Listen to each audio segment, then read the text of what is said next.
and a child shall lead them. This is Sega Masters.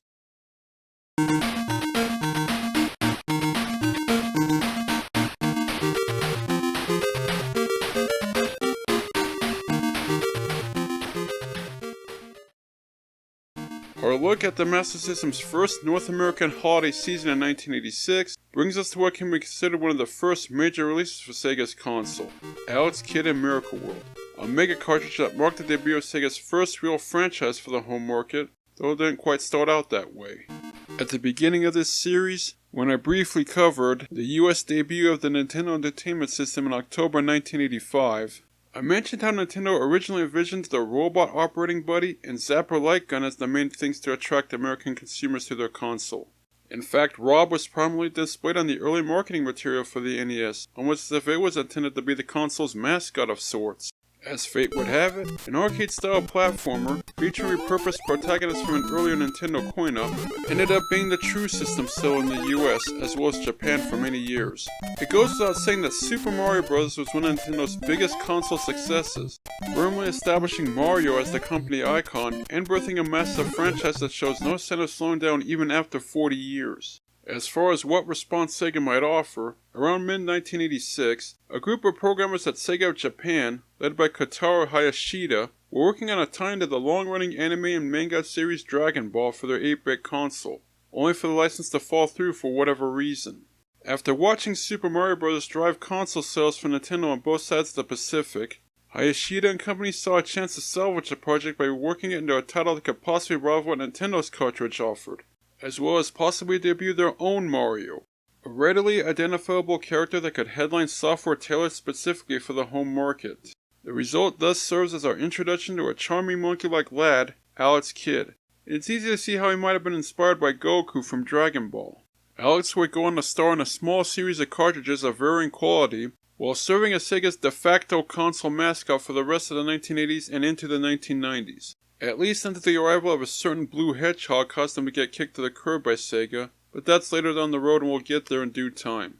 Naturally, Alex's debut chapter will get the focus in today's video, and it has often been compared to Super Mario Bros., though the two games couldn't be any different. The first Super Mario intro is all about simply running and jumping forward through a series of horizontally scrolling stages, grabbing coins or a power-up or looking for a secret or two along the way, and clearing the goal within a given time limit. Sega's cartridge, on the other hand, doesn't try to be a mere clone of Nintendo's flagship title, like so many other console platformers to come, but instead aims to be something more ambitious for its time. That's evident from the moment you hit the start button as we join Alex on his quest to liberate his brother Egil and his homeland from the tyrannical Jaken the Great. Instead of the expected horizontal scrolling, Miracle World opens with this vertically scrolling descent from the top of Mount Eternal. As expected, plenty of hostile creepies are out to impede your progress, but unlike Mario, Alex can actually defend himself without the need for a power-up, thanks to his mastery of the art of Shell Core, which unleashes an oversized fist that can knock enemies out and break open the various rocks and blocks dotting the landscape. Smashing one open reveals either a special items you can use or bags of money, which comes into play shortly. Beware, a wraith can also be hidden in these blocks and will chase Alex down unless you outrun him and scroll him off the screen.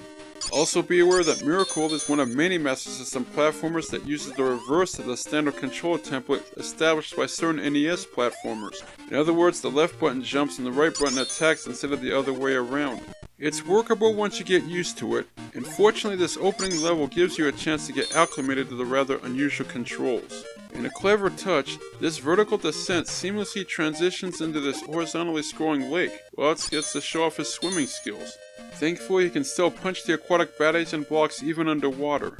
Rather than follow the same arcade-style 4-level cycle of Super Mario Bros., Miracle World aims to be something of a more organic adventure, as Alex's quest takes him through 11 diverse levels. Each one is cleared by collecting this Japanese-style rice ball waiting at the end. And Alex gets a minute to enjoy his quick snack, as this map screen tracks your progress through the game world in between stages. The cash Alex accumulates in each stage is actual currency that can be spent at these shops that are found at the beginning of certain stages. Each shop has a small selection of useful, purchasable items to help Alex on his journey, including vehicles he can actually drive. This motorbike, for example, lets Alex speed down the level, plowing through baddies and rocks in his path with ease. Just be aware your ride will explode if it collides with one of the indestructible red blocks, forcing you to go the rest of the way on foot. Other special items you can purchase from the shops or even find hidden in certain blocks are stored in your inventory until you choose to use them, such as a flight cane, powder to make you briefly invincible, and a special bracelet that lets you shoot a shockwave from your fist that tears through just about anything. However, accessing the inventory screen requires you to push the pause button on the console itself, since the Master System gamepad lacks a separate start button, so you'll need to keep your Master System within arm's reach. And you will need the extra help, as just one touch from a baddie is all it takes to knock poor Alex out. Fortunately, you respawn right where you perished at without losing any progress. Any action platformer is bound to have a few boss encounters, and Miracle World is no different. At the end of certain stages, Alex will be confronted by one of Jaken's 3 lieutenants, Scissorhead, Paperhead, and Stonehead, who will literally have giant hands for heads, adding to the game's surrealness. Not only that, in lieu of a standard arcade-style boss battle, Alex instead has to best each of these thugs in a game of rock, paper, scissors, or Jenkin as it's known in Japan. You cycle through the choice to throw rock, paper, or scissors as a short ditty plays, and once it stops, you shoot that sign and hope for the best. Taking 2 of the 3 matches lets you proceed in your journey, but losing instantly costs you a life. While your success seems entirely based on luck, with a rather harsh penalty to boot, you'll eventually realize these confrontations aren't quite the RNG exercises they appear to be at first.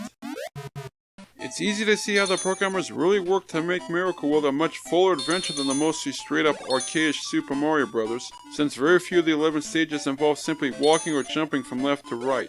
The varying level designs keep the gameplay fresh from beginning to end, and the unique features help give the cart the type of depth and variety not found in Nintendo's cartridge, or many other console platformers of the era that are merely content to copy the Super Mario template. The Master System's superior graphical prowess compared to Nintendo's console is also well demonstrated by the cart's visuals. The sprites all sport some solid details and animation, and most of them have a bit of personality to them. While Mario's initial adventure took him through a small number of environments that are more or less repeated, Alex travels through a wide range of vibrantly colored levels, each of which has its own unique look to them, along with a few background touches to make them feel more alive. The background tunes, on the other hand, aren't nearly as memorable as the iconic Super Mario soundtrack, yet the few tracks present are still solid and pleasant to listen to, and can even be a little catchy. The sound effects do their job, though the high piercing sound when you collect objects can be a little harsh on the ears. In spite of its lighthearted presentation, Miracle World can seem downright unforgiving at times due to the one-touch deaths. It doesn't help that Alex's shell core punch has a very short reach, meaning you need to get quite up close to your foes and hope you get in the first hit to knock them out. You'll definitely want the bracelet handy to safely attack from a distance. Alex can also seem a tad slippery as you jump across gaps and on the ledges, which can be troubling with many of the levels requiring precise platforming to proceed. You can easily find yourself suffering a few unfair deaths after sliding off ledges onto hazards. The rock, paper, scissors minigames against Jaken's followers can get a little tiresome, though there are actually set patterns to what signs each henchman throws. Once you deduce each one, beating them should be no trouble. A telepathy ball can also be obtained, which allows you to read their minds and adjust your response accordingly, though they can pull a switch at the last second to fake you out, so you need to be on guard. However, you face each of the bosses twice during the course of the game. When you defeat them during the second encounter, they'll actually physically attack you, forcing you to defend yourself. Yet all you need to do is punch their detached heads 3 times to be done with them, and they have patterns that are easy to discern. Alex's mission also requires you to navigate through 2 castles, consisting of a number of flip-scrolling rooms, each containing traps, obstacles, and even a couple of puzzles for you to contend with.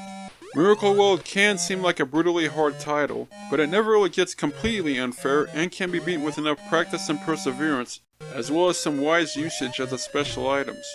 Should you get a game over from exhausting all your lives, a simple continue cheat can be entered on the game over screen to resume your mission from the level you perished on, if you have enough money in your pocket to use it. Ultimately, you'll need to reach and confront Jaken himself in his fortress, then defeat the big man in a game of rock, paper, scissors before engaging in a physical battle that's admittedly anticlimactic. However, should you triumph, you still have one final riddle to solve in Miracle World's true last stage before your quest is complete. Fortunately, an important item you receive late in the game will present the solution to you, should you remember to use it while keeping in mind this was originally a Japanese game. In conclusion, Alex Kidd in Miracle World may not have the same pickup and playability that made Super Mario Bros. Such a legend, Yet all its unique features meshed well together to create an overall enjoyable experience that wasn't afraid to do its own thing, and justifies its status as a beloved Sega classic, even if Alex himself never reached the heights that Mario did. In fact, this card became such a classic that when Sega released a redesigned Master System 2 in the summer of 1990, Miracle World was built into the console itself, with a few minor improvements to boot. The button layout was inverted from the original cartridge release to feel more natural for a platform or veterans, and instead of a rice ball, Alex collects and eats a hamburger at the end of each stage to possibly make it look a little less Japanese to Western gamers. Miracle World would also receive a love letter of sorts 35 years after its initial appearance, when a developer known as Jenkins Team crafted a remake that was published on the current platforms by Mirage Games. Alex Kidd in Miracle World DX, as is known, follows the original cartridge for the most part, but also includes some new levels, a few new characters to converse with, remixed versions of the background music. You can instantly change it between modern style graphics or play with the original Master System visuals in high definition. Whether it's the remake or the original cartridge, Alex Kidd in Miracle World is still worth checking out. Even though you may experience a few frustrating moments, Miracle World's engaging gameplay and personality will eventually win you over if you show some patience with it. It's just a shame that this first game also turned out to be the peak of this short-lived franchise, as Sega never did follow it up with a satisfactory sequel. In fact, they would take their would-be icon in some strange directions, as we'll see over the course of this series.